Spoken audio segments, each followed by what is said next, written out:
we're going to talk about new role preparation. Okay, you've got a job or an internship that you're about to show up in, and then how do you thrive once you get that job? We're going to break it down into two sections, so let's go ahead and dive in. So why do you do abnormal preparation? I'm talking to do more preparation than maybe your counterparts at your new company will do prior to them showing up.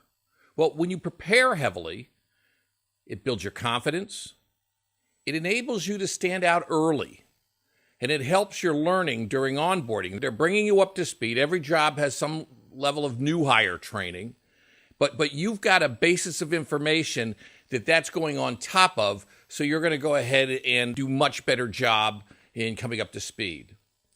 So how do you go about getting this stronger start and being more prepared if that's important? And it is.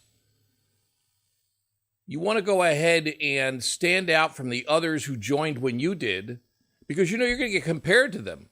Employers always do that. Well, I've got 4 steps here. I'm going to summarize them, and then I'm going to dive into each one. But just a quick summary. Number 1, I want you to reach out to your new manager.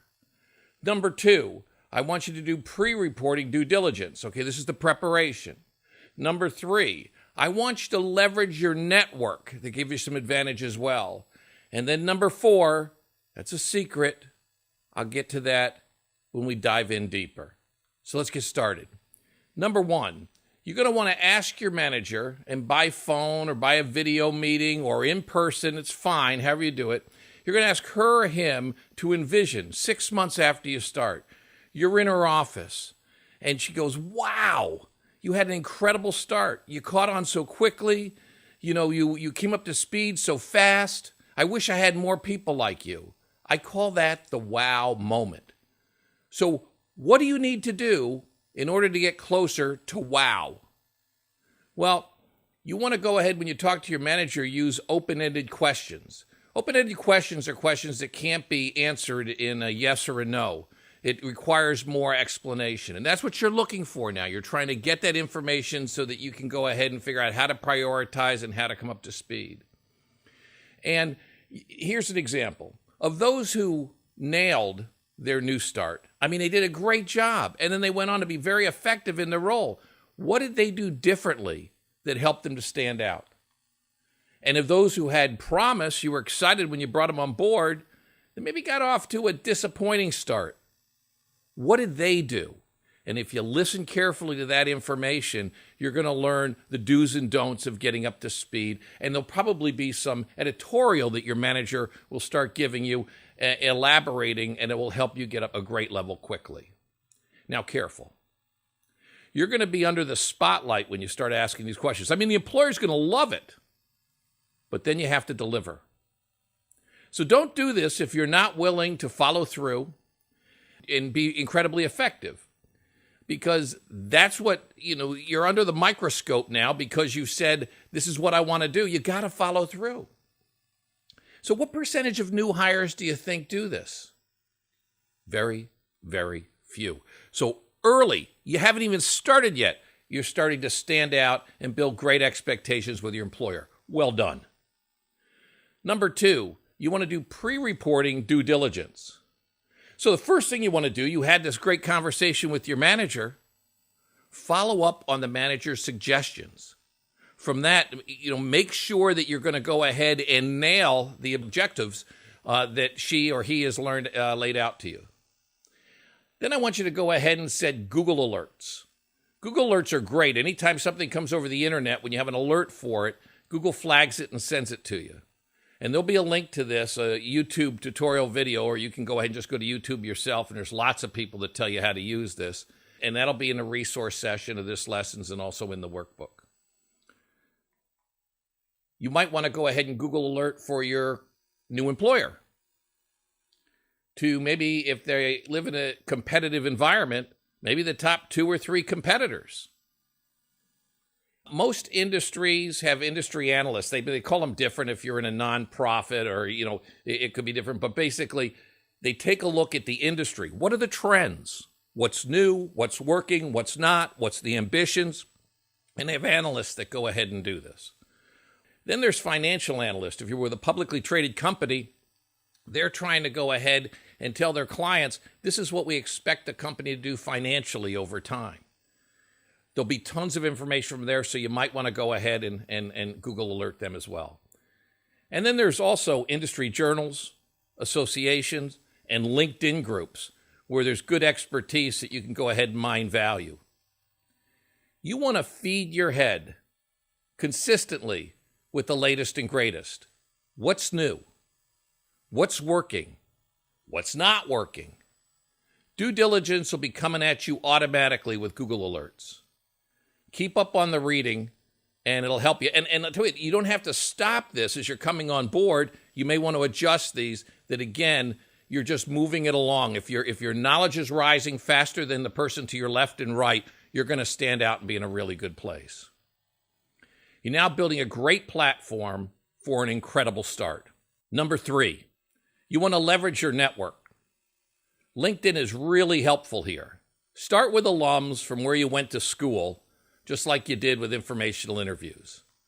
And prepare like you're preparing for a career fair or a job fair. Contacts at your new company. It could be former employees of the company, competitors. You want to go ahead and reach out to that because they can teach you a lot. Adjacent players, maybe they're a supplier or a partner with the place you're going to go work for. And again, LinkedIn user groups. And you're going to want to ask them, what would they do if they were starting? What they have seen others do that's impressive. And stay curious. Get off to a fast start and gain greater success over time. And number 4, this one's really important. Ready? Shut up! When you get off to a strong start and someone comes to you and says, hey, look, you did so great. What did you do? Oh, let me tell you. No, stop. Just say, well, I did a little digging around, but also I've really paid attention. I think our training here is helpful. My manager's been guiding me well. It's been really, really great. Then you look bright. You look like you're really catching on early. And guess what? You are, and you're overachieving by your actions. Don't devalue yourself by saying, well, I followed these steps. And if they say, so how did you prepare? Now you've cemented great early advantage, a great early impression. I call this the halo effect, that all of a sudden the wind is to your back and you may be getting better assignments than the other people that joined when you did, moving along, getting training better than they did. Set yourself up for great success. And, you always know that early impressions, first impressions are really, really powerful. Okay, now let's take a look at thriving in your new role and your new job. Earn the new role advantage. It's highly consequential. Identify what you want to become and your ambitions in the company, because when you go through the training, you're going to hear from lots of people and you go, oh, wow, over time, I might want to do this. Over time, I might want to do that. That will help you, chart your course inside the new organization. But the most important thing, don't start working on that until you've nailed your initial assignment. So please do that. Turn previous weaknesses at your last assignment, or maybe that was on campus, maybe that was your first or second job, into strengths. You want to go ahead and you've got a new piece of canvas to paint on. What do you want to be in order to be great and to be more formidable than you were in the past? It's a perfect time for reinvention, taking your game to the next level.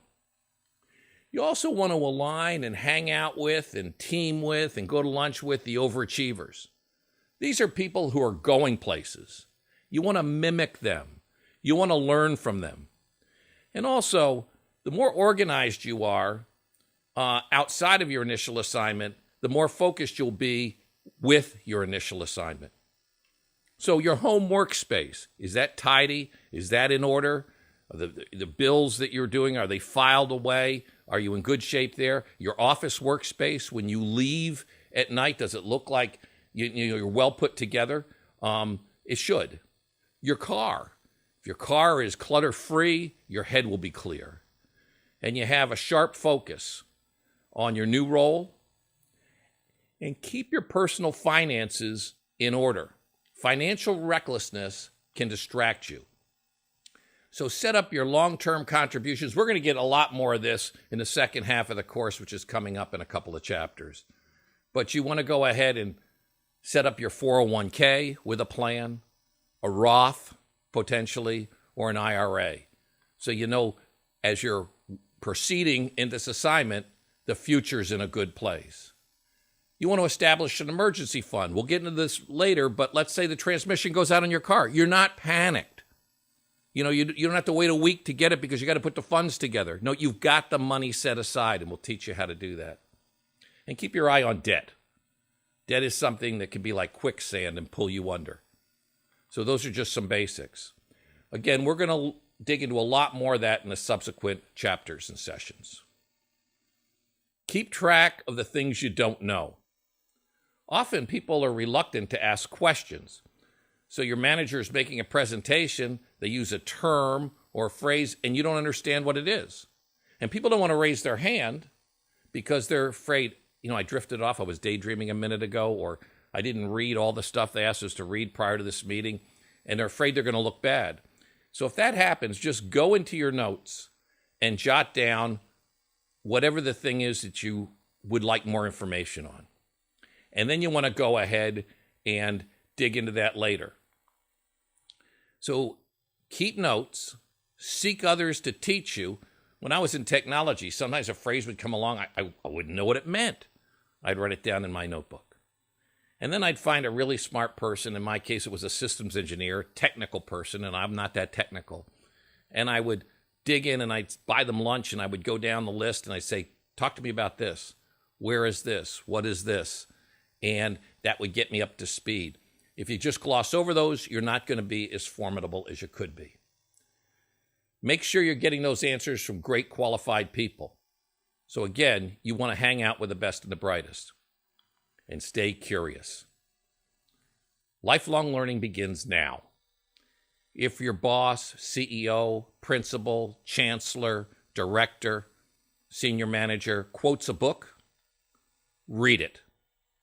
And after you do it, and that's a good place to use Audible, which almost every book, certainly the best sellers that are on the market has an audio version. You can do it on your commute or during your workout. After you come up to speed in that book, then you want to go ahead and send a thank you. Now all of a sudden this manager goes, wow, look at that. I mentioned that. She followed up. She read the book. She sent me a note. Wow, she's going places. You see how you're positioning yourself? Over-leverage internal training resources. These days, there's also a lot of online training. And there might be like 12 things on a particular subject, but you're assigned 2 to your training. Doesn't mean you can't go back and look at the rest of those and bring your knowledge up further than if you had just done the minimum. Feed your head in the morning. Most people are more alert in the morning. I certainly am. Where you want to go ahead and be learning. That could be blogs. That could be YouTube. It could be podcast. It could be Audible. We mentioned that. Online training courses like this one. To join LinkedIn groups of other like-minded people with ambition in the industry or the company you're going to work for. And networking events. There's all sorts of things that if you see, if I went to that, boy, I would have a lot of people of common mindset, and I bet I could learn a lot from them, especially as you're starting. Now, you're going to get some like epiphany and like an early breakthrough and all of a sudden everything's different. No, but over time, you're going to develop into a high potential leader, and this base of knowledge, it shows. As for early career management, I mentioned this a second ago, nail that first assignment. It's not about becoming successful, it's about crushing it. That if you got promoted, you've kind of changed the job description by the nature of what you accomplished when you were in that role. Are you pushing the envelope like that? You should be. And you want to be the brand you want to become. We'll go back to that branding exercise. or your 5 adjectives, and this is what your company's looking for, and this is what your industry's looking for. And the fact is, do you emulate all of those things? So become the brand that you want to be through your actions. And be mindful of your observable work habits. So what you wear, how you carry yourself, being a real team player as in willing to help other people. If they're struggling, try to get started, or they're struggling with an assignment, you're seen as, wow, a really, really good person, a leader. As far as dress can be confusing these days. I find it used to be you just wear a dark suit every day, and men would wear a tie and a white shirt. Women would often wear a suit as well. Okay, now it's all over the map. So what do?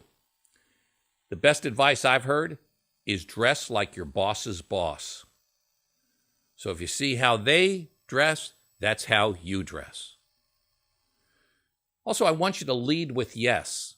If there's an assignment, if there's something extra your manager needs or the company needs, be quick to volunteer, because in so doing, you'll learn more and you'll network more with high potential people. And I keep coming back to this, but be insatiably curious.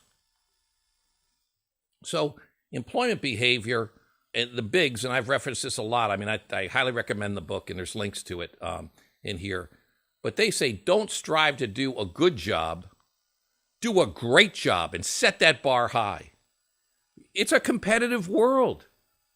So start laying it out right now. Consistency of effort.